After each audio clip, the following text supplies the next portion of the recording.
मेरे जितने भी फ्रेंड्स हैं उनको लगता है कि टेंस सीखना काफ़ी मुश्किल है, उसको याद रखना, तो ऐसा कुछ भी नहीं है। बस हमें उसे थोड़ी सी समझनी है। फ्रेंड्स, ये बनाया हुआ मेरा खुद से नोट्स है। कहते हैं ना, अगर आप कोई भी सब्जेक्ट को पढ़कर अगर उसे अपने भाषा में अपने हिसाब से अगर लिख लो तो काफ़ी समय तक याद रह जाती है, उसे भूलना बहुत मुश्किल होता है। तो फ्रेंड्स, ये मेरा खुद का बनाया हुआ है और मैंने इसे अपने हिसाब से लिखी हूँ। चलिए टेंस को हम समझने की कोशिश करते हैं कि टेंस है क्या और ये कितने तरह के होते हैं। चलिए स्टार्ट करते हैं। फ्रेंड्स, टेंस 3 तरह के होते हैं, प्रेजेंट, पास्ट और फ्यूचर। फ्रेंड्स, ये प्रेजेंट टेंस के कुछ रूल्स हैं जिसे हमें जानना बहुत ज़रूरी है। प्रेजेंट टेंस के इंडेफिनिट टेंस है ये, इसको सिंपल प्रेजेंट टेंस भी कहा जाता है।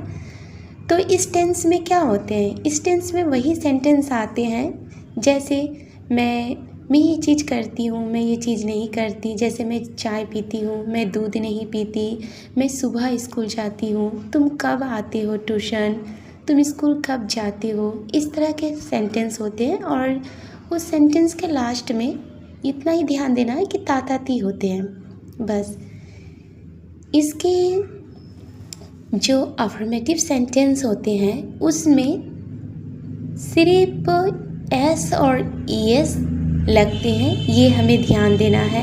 और एस और ईएस ये कब लगते हैं, थर्ड पर्सन सिंगुलर के साथ। थर्ड पर्सन सिंगुलर के साथ एस और ईएस लगते हैं। ये होते हैं ही, सी, इट, एक नाम, उनके साथ ही एस और ईएस लगते हैं। जैसे वह चाय पीती है तो वह सी है, तो सी ड्रिंक्स टी, ऐसे बन जाएंगे।